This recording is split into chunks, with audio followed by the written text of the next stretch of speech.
Kembali lagi di Alumni Chat, bersama saya Lia Sadia, CMO-nya Remote Skills Academy, dan bersama aku hari ini ada Mbak Naning, nama lengkapnya Hai. Chandra Wening ya Mbak ya. Mungkin Ya, Mbak Naning bisa mulai dulu nih dari perkenalan. Jadi Mbak Naning ini siapa, profesinya apa, terus bagaimana kerjaannya apa, sekarang mungkin udah punya anak atau gimana, mungkin bisa diperkenalkan dulu Mbak. oke. Namaku Chandra Wening, panggilannya Naning. Aku ibu rumah tangga dengan 2 orang putra. Kalau, sehari-hari ya seperti biasa ibu rumah tangga pada umumnya, tapi aku juga seorang penulis buku, buku anak, ada beberapa yang sudah ada di bookstore juga bisa didapatkan di online juga. Nah, eee, itu sih kalau yang mungkin dari aku ya, selainnya ya aktivitasnya lebih banyak secara rohani aja, gitu.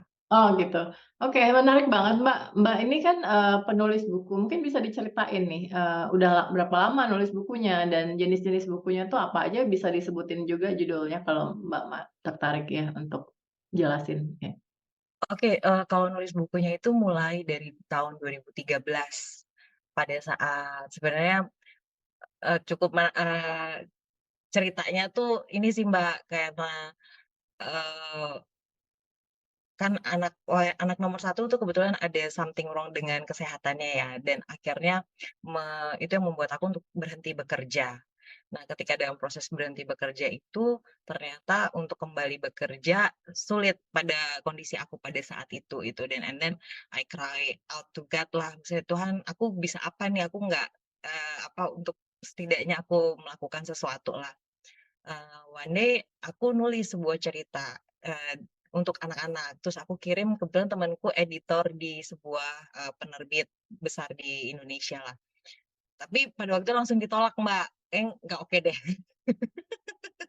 Terus, sempet mutung tuh, terus akhirnya, coba gitu. Karena, apa sih, kalau tiap malam kan pasti storytelling kan buat anak-anak atau nggak hanya, malam sih, maksudnya everyday karena sama baby doang kan, jadi storytelling sama dia. Terus akhirnya pengen bikin-bikin cerita-ceritaan gitu, akhirnya kirim lagi dan itu jedanya setahun setelahnya and then diterima gitu, wah surprise. Nah semenjak itu tuh, nulis terus, dan terakhir tuh di 2019.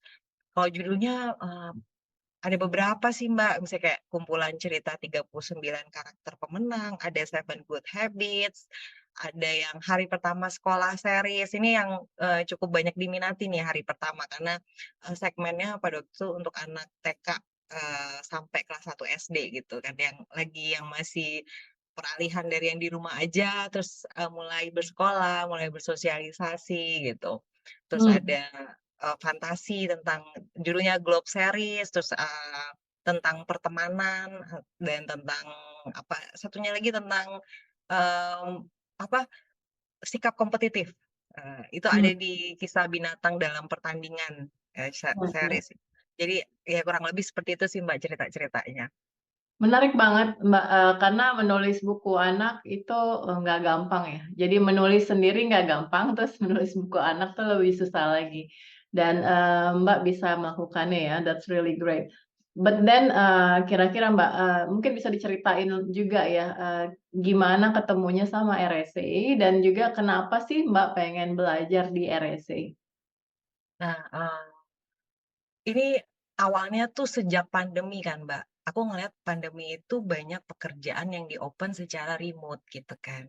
Nah, terus aku melihat, aku pengen gitu loh, Mbak, terjun lagi di sebuah, di bidang ya kayak gini lah, profesional gitu kan. Eee, dan ya kalau dihitung dari aku berhenti sampai sekarang tuh kurang lebih kan 15 tahun. Terus nyari-nyari, aku nih skill-nya apa gitu, yang aku tahu aku cuman bisanya nulis buku anak gitu, buku cerita anak gitu, tapi yang lain aku nggak ngerti. Terus kemudian membandingkan satu sama lain, aku ngelihat pertama kenapa RSA, temenku pertama udah terjun di situ, tapi waktu itu dia ngambilnya virtual assistant. Nah, pada waktu itu aku ngelihatnya lebih tertarik justru di digital marketing, karena sebenarnya background pekerjaan aku dulu tuh marketing. Kenapa digital marketing? Penasaran kalau di digital marketing tuh seperti apa sih era sekarang gitu loh, Mbak. And then dibuka tuh bootcamp-nya gitu. Dan Dan kalau misalnya ya balik lagi ya Mbak, namanya juga ibu-ibu ya Mbak, kalau nyari itu pasti yang ekonomis. Iya iya. Dari segi harga kalau aku compare sama, penyedia yang lain, RSA itu cukup terjangkau kalau menurut aku dan enaknya juga ada sistem cicilan juga gitu. Jadi menurut aku, wah menarik gitu. Dan ternyata, diban dibanding yang lain, aku ngelihat kalau di RSC itu ada kesempatan untuk intern. Nah buat aku nih Mbak, yang udah 15 tahun nggak kerja terus bisa intern itu wow banget gitu. Wah bisa nih nyobain nih kayak kerja zaman sekarang tuh kayak gimana sih gitu, apalagi kan usia udah sekarang dan teman-temannya masih muda-muda, gimana nih rasanya, dan kita bener-bener dicemplungin di intern. Nah itu aku justru yang buat aku tertarik itu pertama dari segi, harga dan yang kedua internnya tadi, Mbak. Dan ternyata ketika setelah terjun, pematerinya juga oke-oke banget dan, eee, buat aku yang udah berumur ini anak-anak muda malah gitu kan. Jadi ya menarik banget sih, Mbak, dan ternyata nggak kalah gitu the way mereka menyampaikan juga enak, apa, transfer ilmunya juga menyenangkan gitu. Iya, senang banget ya dengarnya karena emang, Remote Skills Academy is a non-profit organization dan kita juga, banyak banget dari, guru-guru, trainers-trainers kita itu, apa ya, volunteer their time ya kan, dan juga kalaupun berbayar merekanya itu mereka juga, sangat menekan harganya mereka kepada kita. Sehingga itu yang bisa membuat kita tuh memberikan harga yang sangat bagus gitu buat teman-teman gitu ya, apalagi ada internship-nya juga. Mungkin Mbak bisa cerita apa sih yang Mbak pelajarin? Nah, kemarin kan kayak, "Oh, aku pengen tahu nih digital marketing kayak gimana." Terus udah masuk ke kelas gitu ya.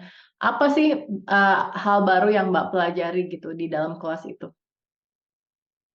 Ya kalau dibandingkan 15 tahun ya beda banget ya, Mbak, ya.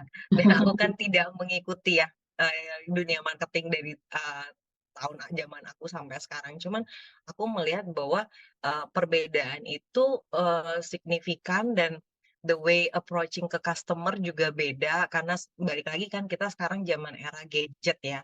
Kalau zaman dulu kan kita memang yang door to door datengin gitu, paling juga banter-banter flyer atau nggak masuk ke dunia iklan gitu kan. Nah sekarang kan karena dunianya sudah berbeda, otomatis tools-nya juga berbeda. Nah itu sih yang aku ngelihat gitu loh Mbak, reach out, customer-nya itu seperti apa, menariknya menggunakan media video, media sosial yang, itu pun masih harus dikemas kan biar menarik lagi. Nah itu tuh aku belajarnya tuh lebih banyak di situ sih, gitu. Ya, gimana Mbak progresnya sebelum dan setelah, belajar? Apakah udah dipraktekin nih ilmu-ilmunya? Kalau sebenarnya kalau mau bilang dipraktekin kan harusnya sudah kerjanya ya, Mbak, karena itu lebih aktual lagi gitu. Tapi kalau kalau yang aku praktekin sih ya small thing aja ya, kayak misalnya caption di, Instagram gitu ya, atau enggak, kadang-kadang iseng-iseng bikin tulisan-tulisan yang kayak, SEO gitu loh, Mbak. Ya walaupun tidak berupa dalam bentuk blog atau apa, ya iseng-iseng bikin tulisan-tulisan seperti itu, atau enggak aku tuh paling suka waktu itu yang pas pembelajarannya yang, Kak Raymond ya,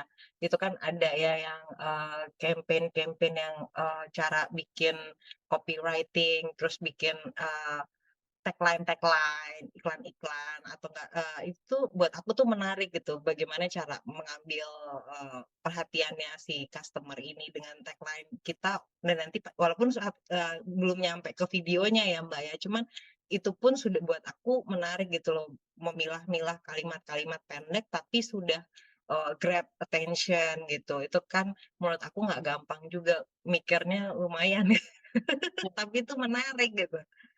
Kalau AI sendiri Mbak gimana Mbak? So far gimana? Udah pakai tools apa aja nih AI-nya? Kemarin tuh nah itu cuman aku nggak hafal exactly ininya ya, Mbak, tapi buat aku AI itu yang paling menarik, kayak otomatis ChatGPT. ChatGPT itu buat aku, setidaknya tuh kalau misalnya membuat sesuatu aku, bikin kerangkanya gitu, dia udah langsung membantu, tapi at the end kan kita sendiri ya, pasti human touch itu tetap harus lebih maksudnya buat aku human touch itu, lebih oke lah dibanding AI itu sendiri, tapi dia membantu untuk membuat kerangkanya, Dan kalau dalam konteks bahasa Inggris buat aku kan kurang oke ya, Mbak, secara, kalau menulis dalam bahasa Inggris grammatical atau apa itu tuh helping banget sih gitu. Itu, terus yang kedua kayak bikin logo, wah kita bisa bikin logo sendiri. Itu seru, Mbak, bikin logo atau bahkan, bikin video gitu, itu menarik sih kalau menurut aku gitu. Dan ternyata masih banyak nih, Mbak, makanya, nanti kalau ada RSE yang AI lagi, ikut lagi karena menarik buat aku dan belum dieksplor kan, kayak kemarin kan cuma cuplikan satu, cuplikan 2 ini kalau mau ini Ya, pakai ini ya, ini tapi kan belum bisa ngulik ya, Mbak, ya. Nah ya. itu sih, pembelajaran untuk ngulik kayaknya harus diperlukan lagi. Nah, so far gimana untuk, menurut Mbak, remote work itu apakah sekarang udah nyobain, bekerja remote gitu dan bagaimana sih, dengan sehari-hari? Apakah anak-anak, tetap kepegang, kerjaan rumah kepegang atau gimana Mbak? Mungkin bisa dijabarin. Oke, honestly, aku sampai sekarang belum goal nih, Mbak. Dari kemarin bootcamp sampai sekarang belum goal, untuk, apply pekerjaannya. Udah apply tapi belum goal. Cuman buat aku ya itu tuh bukan sesuatu hal yang, sulit untuk apa, untuk dibicarakan dalam konteks, ya kalau kita remote otomatis anak-anak pasti akan jauh lebih ter-handle ya, Mbak. Maksudnya dibanding kalau kita, 9 to 5 di kantor gitu. Kalau ini kan kita bisa di mana aja kerja, sembari nungguin jemput anak juga kita bisa, jemput anak sekolah atau gimana, kita masih bisa untuk stay bareng mereka. Makanya Mmm. Mbak, aku justru tertariknya itu kenapa ikut RSA karena, dia menawarkan skill-skill untuk aku untuk bisa kerja remote gitu. Sebenarnya kemarin waktu, internship, magang kan juga mungkin udah sedikit-sedikit kebayang ya, Mbak, ya. Mungkin bisa diceritain dulu pengalaman magangnya? Nah, dalam konteks magang ini mohon maaf nih Mbak, kebetulan temen bukan temen, maksudnya ya dalam hal ini aku sih nyebutnya temen temen kerja owner eee, yang punya perusahaan ini tidak begitu oke feedback-nya gitu. Jadi Mmm. tapi kalau gambaran pekerjaannya apa, kami dapat nih, karena kebetulan kami dikasih assign, untuk, CRM pada waktu itu. Wah, bagaimana untuk dia bisa, mendapatkan, tambahan customer lagi gitu. Nah, itu sih Mbak kemarin ininya, eee Mmm.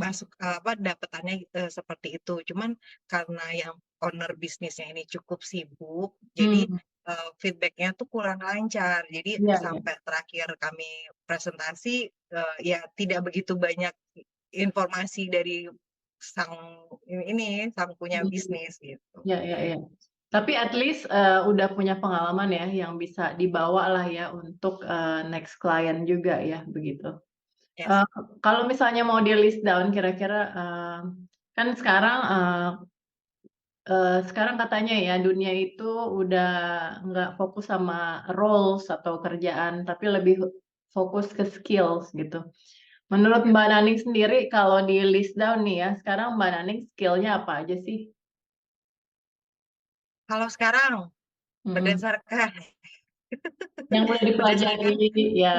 pembelajaran ini, yang pasti aku punya ketambahan skill dalam hal, copywriting itu udah pasti, Yang terus pertama kan, creative writing udah pasti, karena ya creative jadi penulis writing, kan, heeh, terus terus copywriting. terus kayak marketing strategi gitu loh, Mbak, Mmm. Mmm. terus habis itu, yang aku ini banget sih, kayak ya tadi AI kalau aku, Mmm. Mmm. lebih tambahan ilmunya tuh lebih ke situ gitu. Ya, kalau soft skills-nya Mbak, apa sih Mbak yang ngerasa selama belajar ya, kan juga ada kita punya komunitas nih, komunitas jadi selama belajar tergabung di Telegram, bersama teman-teman, itu Mbak ngerasanya ada soft skills yang terbangun nggak sih selama kursus? Soft skill in terms apa nih, Mbak, kalau boleh Ya, tahu? jadi misalnya jadi, oh biasanya aku tuh, nggak pernah pitching, nggak pernah ngomong di depan umum, sekarang aku jadi, bisa, terus atau Oh, oke. kolaborasi, aku biasanya nggak pernah kolaborasi dengan tim, sekarang aku belajar kolaborasi atau seperti itu, ada nggak? Oh, kalau dalam hal itu, aku lebih banyaknya ini dalam konteks, dengan teman-teman yang lebih muda sih, Mbak.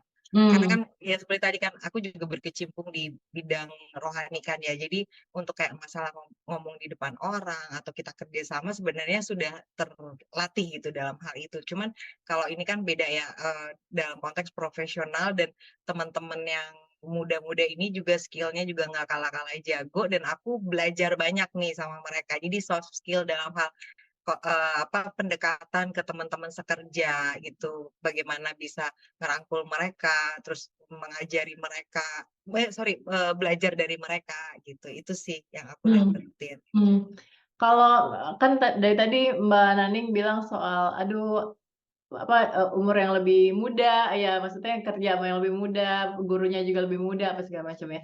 Tapi, kebanyakan perempuan, apalagi ibu rumah tangga yang kira-kira seumur, Mbak Nani, itu banyak banget kayak semacam keraguan untuk belajar hal baru. Apa pesan Mbak Naning nih untuk mereka? Kalau pesanku ya ki proses belajar itu tidak dipengaruhi oleh umur gitu.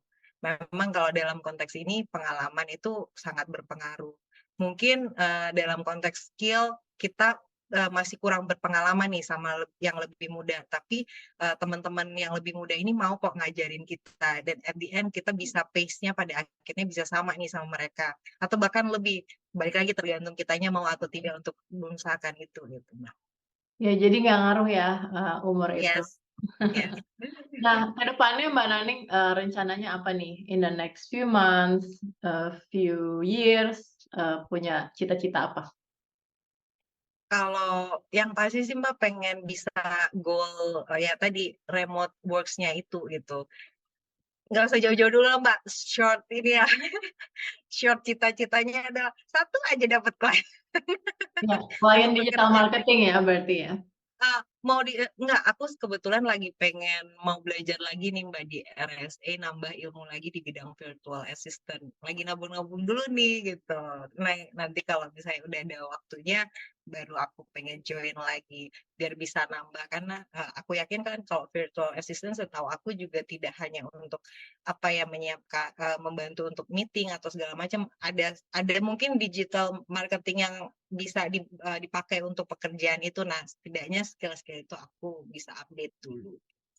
Ya, thank you banget Mbak Naning. Kalau misalnya Mbak Naning, dan teman-teman yang lain juga berminat untuk, the next virtual assistant, VA bootcamp, nanti kita udah ada waiting list-nya nih. Jadi, di waiting list itu teman-teman bisa mendapatkan harga early bird. Jadi nanti di kolom description ada link-nya yang bisa, daftar ya buat, the next VA bootcamp kira-kira bulan November kalau banyak yang daftar, kalau enggak, kalau masih kurang, jadi kita bisa push sampai, Januari mungkin ya. Jadi, silakan mendaftar dan kita juga ada recorded Mbak, recorded, course juga ya kan, namanya, kita lagi bikin pack sekarang bundle, remote job pack. Jadi buat teman-teman, yang pengen belajar VA dan juga digital marketing sekaligus, itu ada di situ dan linknya juga ada di bawah. Oke, thank you banget waktunya Mbak Naning dan story-story-nya sangat inspiring banget dan semoga sukses ya ke depannya. Makasih Mbak Lia, thank you juga buat waktunya. Thank you.